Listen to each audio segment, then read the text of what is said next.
Layer skin hair and laser clinic లో latest టెక్నాలజీతో laser hair removal, anti ageing and hair fall issues కి advance treatments అన్ని ఇక cost గురించి వరి అవ్వాల్సిన అవసరం లేకుండా అందిస్తున్నారు. ఇంకా మీ కాన్ఫిడెన్స్ ని తిరిగి తెచ్చుకోండి. Get your free consultation now. Telugu వారి number 1 choice Telugu matrimony. ABN రాధాకృష్ణని స్టేషన్లన్నీ తిప్పుతాను అనడానికి అసలు కారణం ఇదేనా? వివరాలకు వెళ్తే మాజీ ముఖ్యమంత్రి జగన్మోహన్ రెడ్డి చేసిన వ్యాఖ్యలు మరి దాన్ని ఎంత బాధ్యతాయుతంగా లేదా బాధ్యత రహితంగా భావిస్తారు ప్రజలు అనేది భవిష్యత్తు తెలుస్తుంది. ఎందుకంటే ఆయన పదే పదే వార్నింగ్లకు ఇచ్చినంత ప్రాముఖ్యత మరి ప్రజలకి మంచి చేస్తాను అనే దానిపైన మాత్రం ఆ ఫోకస్ తక్కువ ఉంది. సో ఎప్పుడు ఏ విషయంలో ఏదన్నా పర్యటన చేసినా లేదా ఏదైనా సరే సమావేశం నిర్వహించినా ఆ సందర్భంగా ఆయన వార్నింగ్లు మాత్రమే పాస్ చేస్తూ ఉన్నారు. అది అధికారులను ఉద్దేశించి కానీ లేకపోతే అధికారంలో ఉన్నటువంటి పార్టీలకు ఉద్దేశించి కానీ లేదా చివరికి కొంతమంది మీడియా సంస్థలను కానీ వాళ్ళను ఉద్దేశించి ఆ ప్రకారంగా వార్నింగ్లు ఇవ్వడానికి అసలు కారణాలు ఏమై ఉంటుందన్నారు. ఇక్కడ మనం కనుక గమనించినట్లయితే ఏబిఎన్ రాధాకృష్ణని స్టేషన్లన్నీ తిప్పిస్తా అని చెప్పేసి అన్నారు. ఓకే, అంటే అది ఎప్పుడు పాసిబిలిటీ ఉంటుందండి? 2029లో ప్రజలు ఆయనకు అనుకూలంగా మారి ఆయన బలపరిచి గెలిపిస్తే అది అనుకూలంగా మారితే అప్పుడు అవకాశం ఉంటుంది. అప్పుడు స్టేషన్లన్నీ తిప్పుతానన్నారు.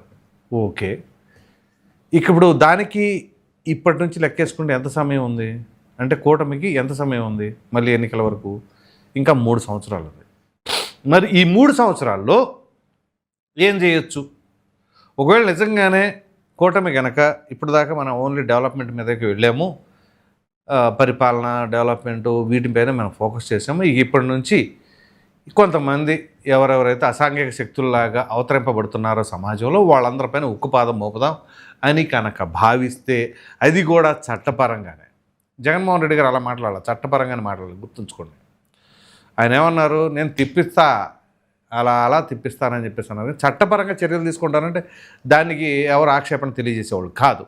కానీ ఇక్కడ ఏదైతే ఇప్పుడు ఈ 3 సంవత్సరాల వ్యవధి ఉందో ఈ 3 సంవత్సరాల వ్యవధిలో వీళ్ళు కావాలంటే ఎంతమందిని చేయొచ్చు, ఎన్నైనా చేయొచ్చు కూడా ప్రభుత్వం. కానీ చేసే ఆలోచన అట్లాంటి విధానం వాళ్ళ దగ్గర ఉందా అంటే 100% లేదని చెప్పచ్చు. ఎందుకంటే గత 2 ఏళ్లలో అంటే ఇప్పటి వరకు వాళ్ళపైన ఎటువంటి ఏమి చేయలే. కానీ వైసీపీ వాళ్ళు ఎక్కువ గోలగోలు చేసుకుంటున్నారు. రెడ్ బుక్ తెరిచి రట చేస్తున్నారని. నిజంగా రెడ్ బుక్ తెరిస్తే అది వేరేలాగా ఉండేది, వాళ్ళు అంతమంది మాట్లాడేవాళ్ళు కాదు. కాకపోతే ఇప్పుడు జగన్మోహన్ రెడ్డి గారు 3 సంవత్సరాల సమయం ఉన్నా కానీ ముందుగానే ఇలా చెప్తున్నారంటే ఒకవేళ ఆ రకంగా మా వాళ్ళలో కొంతమంది ఉండరు, ఎవరైనా ఎక్స్ట్రాలు చెప్తే అటు అన్ని స్టేషన్లు తిప్పండి అని ఏమైనా ఇండైరెక్ట్గా సంకేతం ఇస్తున్నారా? అలా తిప్పితే ఏంటి? సరే వాళ్ళు తిప్పారు, దానివల్ల ప్రయోజనం ఏంటి జగన్మోహన్ రెడ్డికి అని కూడా మీరు ప్రశ్నించవచ్చు. ఇప్పుడు ఉదాహరణకి మొన్న ఆ నిరసన కార్యక్రమాల్లో జోగి రమేష్, అంబటి రాంబాబు కొంచెం శృతి మించి మాట్లాడారు. సరే, సాధారణ వాళ్ళకి అది జనరలే, ఎందుకంటే వాళ్ళ మాటలు ఎప్పుడు చూసినా కానీ శృతి మించే ఉంటాయి. సో అది వాళ్ళకి నార్మల్గానే అనిపిస్తూ ఉంటుంది. కానీ చూసే వాళ్ళకి మాత్రం కొంచెం వీళ్ళు ఎక్కువ మాట్లాడతారు అనే భావన ఉంటుంది. ఎందుకంటే వాళ్ళు మంత్రిగా ఉన్నా, రాజ్యాంగబద్ధమైన పదవిలో ఉన్నా సరే, మనం ఏ పదవిలో ఉన్నా మనం ఎక్కడ ఉన్నాం అనేది కాదు, మనం ధోరణి ఏంటి అనే దానిలోనే ఉంటారు. కాబట్టి వాళ్ళకి ఆ రకమైన పంత అలవాటు అయిపోయింది. సో ఈ నేపథ్యంలో ఇప్పుడు ఉదాహరణకి జోగి రమేష్ను, అంబటి రాంబాబును లేకపోతే ఇంకెవరన్నా కొంచెం గట్టిగా తిప్పండి, తిప్పితే ఏమైంది? అప్పుడు మరలా జగన్మోహన్ రెడ్డి గారు పర్యటన చేయడానికి అవకాశం ఉంటుంది. ఇప్పుడు ఆయన పర్యటన ఎక్కడికైనా వెళ్ళాలి అన్నా, కొంచెం బలగం చూపించుకోవాలి అన్న పర్యటనలు కావాలి అంటే ఎవరో ఒకళ్ళు అరెస్ట్ అన్నా కావాలి, లేదా ఆ అరెస్ట్ అయిన వాళ్ళ కుటుంబ సభ్యుల ఇంటికి పరామర్శకన్నా వెళ్ళాలి. ఇప్పుడు అంబటి రాంబాబు ఉంది, బాగా ఓల్డ్ అయిపోయింది, ఇక చాలా కాలం అయిపోయినట్టుంది. ఇక సో మళ్ళీ మనం కొత్తగా ఈ మధ్యకాలంలో ఎవరైనా అరెస్ట్ చేస్తే మళ్ళీ ఆ పర్యటన పెట్టుకోవాలి అంటే ఇప్పుడు మనం రెచ్చగొట్టేలాగా మాట్లాడితే అప్పుడు ఆ కూటమి ప్రభుత్వంలోనే ఎవరైనా సరే కొంచెం వీళ్ళు కొంచెం ఎక్కువ చేస్తున్నారనే ఉద్దేశం మీద ఎవరో ఒకరిని లోపలన్నా వేస్తారు అని ఏమైనా అటెంప్ట్ చేస్తున్నారా? అలా చేస్తే అప్పుడు ఈయన పర్యటన పెట్టుకొని మరలా ఆ పర్యటనలో ఇది ఈ రకంగా వార్నింగ్లు ఇచ్చేసి చేయటానికి ఇదంతా ఏంటి అంటే ఆయనకి ఏదో ఒక కార్యక్రమం కావాలి, ఆ కార్యక్రమంలో మనం వెళ్ళేసి గట్టిగా వార్నింగ్లు ఇచ్చేసేయాలి, అంతే కదా. సో వార్నింగ్లు ఇచ్చేసి భయపెట్టేసి బెదిరించేసి మనం ఇచ్చేద్దాము అనుకుంటే ఎంతవరకు సాధ్యపడుతుంది ఆలోచించండి. ఇప్పుడు option A, option B, option C, plan A, plan B ఇట్లాంటివి ఏ చెప్తూ ఉంటారు. ప్లాన్ డి అంటే ఏంటి? కొంతమంది ఏదో చెప్తూ ఉన్నారు. ప్లాన్ డి అంటే ఏంటది? దౌర్భాగ్యమా, దురదృష్టమా, ఇంకా ఏంట అది అది అనేక రకాలుగా వ్యాఖ్యలు వస్తున్నాయి. సరే, దానికంటే ఇక్కడ మనం మాట్లాడుకోవాల్సిన అంశం ఏంటి అంటే, ఒక మీడియా అధినేతని పైగా సీనియర్ జర్నలిస్ట్ని పట్టుకొని నేను అది చేస్తాను ఇచ్చేస్తానని, కానీ గతంలో అసలు అంతెందుకులే, మీకు వైసీపీ అధికారంలో ఉన్న సమయంలో జడ్జిలపైనే అనేక రకాలైన ట్వీట్స్ చేసిన వాళ్ళు అభ్యంతరకరంగా జడ్జిలను తీసుకెళ్ళి కోవిడ్ రూముల్లో పడేయాలని, లేకపోతే ఎన్నికల కమిషనర్గా, రాష్ట్ర ఎన్నికల కమిషనర్గా ఉన్న నిమ్మగడ్డ రమేష్ కుమార్ గారిని ఆయన ఒక సామాజిక వర్గం పేరుతో మాట్లాడిన విధానం కావచ్చు. సో ఎటు వెళ్ళిపోతుంది సమాజం? ముఖ్యమంత్రి పదవిలో ఉండి జగన్మోహన్ రెడ్డి గారు ఒక కుల ప్రస్తావన తీసుకొచ్చారు అంటే చరిత్రలో ఎన్నడైనా ఎవరైనా ఆ రకంగా చేసింది ఉందా? సో ఇట్లాంటి అన్నీ కూడా, ఈ కొత్త ట్రెండ్స్ అన్నీ కూడా జగన్మోహన్ రెడ్డి గారు రాజకీయ పార్టీ ఆవిర్భవించిన తర్వాతే వచ్చినాయి, గుర్తుంచుకోండి. ఈ మాట నేను ఎందుకు ప్రస్తావిస్తున్నానంటే, ఈ భార్యల గురించి, వీటన్నిటి గురించి, మహిళల గురించి ఈ నీచ రాజకీయం ఎక్కడి నుంచి మొదలైంది అని జగన్మోహన్ రెడ్డి గారు అన్నారు నిన్న.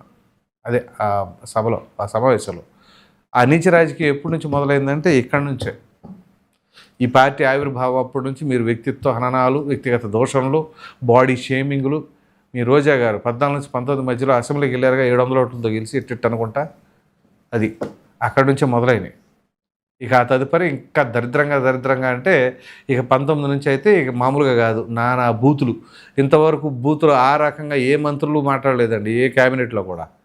మొట్టమొదటిసారి 2019లో జగన్మోహన్ రెడ్డి గారి క్యాబినెట్లోనే, అది తొలి క్యాబినెట్ కావచ్చు, మలి క్యాబినెట్ కావచ్చు, ఆ 2 క్యాబినెట్లోనే ఈ రకంగా వ్యవహరించింది. సో మహిళల పట్ల అపారమైన గౌరవం ఉన్నట్లుగా అభివర్ణించుకుంటున్నారు. కానీ ప్రజలు నవ్వుకుంటున్నారు. ఎందుకంటే సొంత చెల్లి తల్లే ఆ రకంగా మహిళా జాతికి అన్న పదానికే కళంకం తెచ్చిన వ్యక్తి జగనన్న అని చెప్పేసి డైరెక్ట్గా తనే అంది. సో ఇక ఎంతకంటే సర్టిఫికేట్ ఎవరిస్తారు? ఒక చెల్లికి అన్నగా ఎలా ఉండాలి అని అంటే ఎలా ఉంటారని ఏ చెల్లినైనా అడగాలి, మీ అన్న నీతో ఎలా ఉంటాడు అని.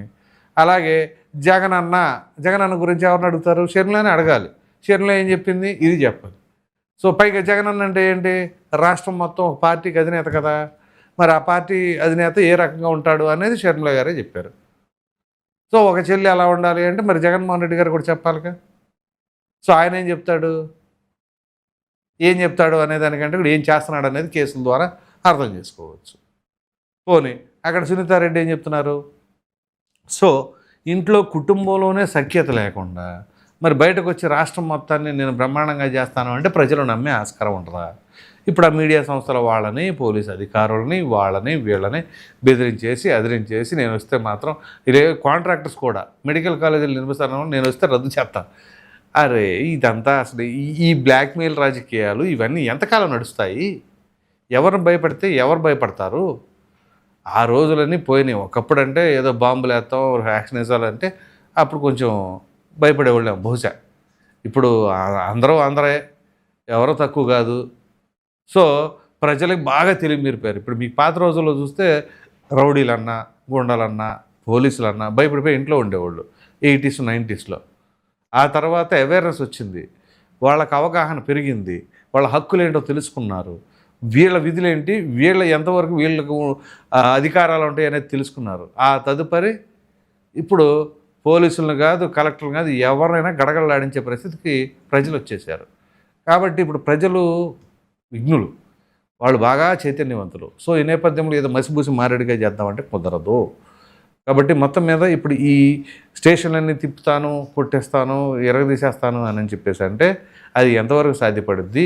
ఈ 3 సంవత్సరాల్లో ఏబిఎన్ రాధాకృష్ణ ఏమైనా పోనీ ఖాళీగా ఉంటాడా? ఆయన జర్నలిజమే కదా. సో ఎక్కడెక్కడ ఏమేమి జరుగుతుంది మొత్తం తోడతాడు. అవి తోడిన తర్వాత ఇక ఈ 3 ఏళ్ళు గడిచిన తర్వాత ఎన్నికల సమయం వస్తుంది చూసారా, అప్పుడు అన్నీ పరిచి బయట పెడతారు. మరి అది ఎవరికి ఎంత బూమ్రాంగ్ అయ్యి ఏమైద్దో చూసుకోవాలి. అప్పుడు ఎంతమందికి అస్త్రాలు ఉపయోగపడతాయి, ఎంతమందికి దెబ్బ పడతాయి, ఏం జరుగుతాయి, మరి దానివల్ల ఇంకా ఏమవుతుంది అని తెలియాలి అంటే మరింత సమయం వేచి చూడాలి.